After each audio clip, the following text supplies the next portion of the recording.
बता दें कि राजधानी लखनऊ में अखिलेश यादव के द्वारा दलित, पिछड़ा और अल्पसंख्यक को लुभाने के लिए रथ यात्रा निकाली गई। हमारे साथ बात करने के लिए लोटन जी हैं, आइए उनसे बात करते हैं किस तरीके से आज यात्रा निकली है, उस पर क्या कहना चाहते हैं। देखिए, समाजवादी पार्टी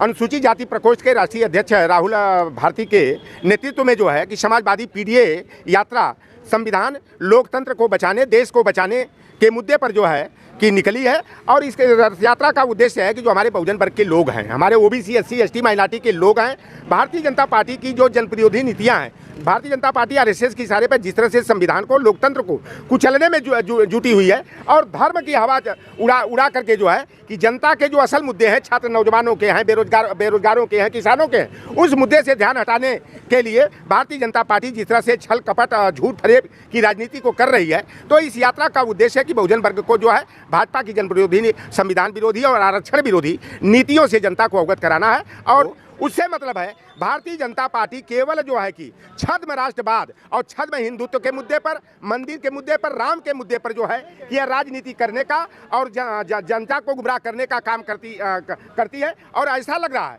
कि जैसे राम मंदिर का जो शिलान्यास का कार्यक्रम है, प्राण प्रतिष्ठा का कार्यक्रम है, यह भारतीय जनता पार्टी का निजी मामला है। देखिए, हम लोग उस राम में विश्वास रखते हैं जिन्हें कि घटकर व्यापी राम, कड़कड़ व्यापी राम की बात की जाती थी, लेकिन 1990 में मंडल कमीशन के विरोध में कमंडल लेकर के भारतीय जनता पार्टी राम मंदिर का मुद्दा जो उछालने का काम की, तो मंडल विरोधी भारतीय जनता पार्टी कभी पिछड़े, दलित, वंचित वर्ग की हितैषी नहीं हो सकती। आज देख रहे हैं कि हमारे छात्र नौजवान जो है मारे फिर रहे हैं, पढ़े लिखे नौजवान दर की ठोकर खा रहे हैं, पारिवारिक और सामाजिक दंड से झेल रहे हैं। एक तरफ बिहार की सरकार, जिसको जंगल राज कहा जाता था, नौकरियों का वहाँ लाइन लगी हुई है और 2,37,000 हमारे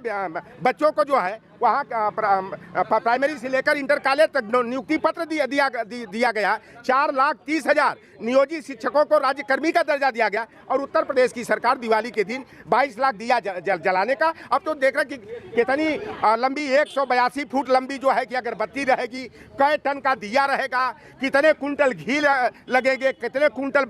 बाती लगेगी। यह जो है इसी मुद्दे जो गोदी मीडिया है उस पर केवल वही एक मुद्दा, केवल राम मंदिर का प्राण प्रतिष्ठा का कार्यक्रम जो है कि प्रसारित किया जा रहा है। और देखिए, ये जिस सनातन की बात करते हैं ये आरएसएस और भाजपा वाले, तो सनातन परंपरा में शंकराचार्यों की बड़ी अहम भूमिका होती है। शंकराचार्य को नीति नियंता कहा जाता है और तमाम धर्माचार्य हैं, धर्मगुरु हैं, जो कि राम मंदिर के प्रतिष्ठा कार्यक्रम का विरोध कर रहे हैं कि आधे अधूरे मंदिर का जो है कि उद्घाटन करना और प्राण प्रतिष्ठा करना जो है कि यह अशुभ है। और यह अशुभ घड़ी में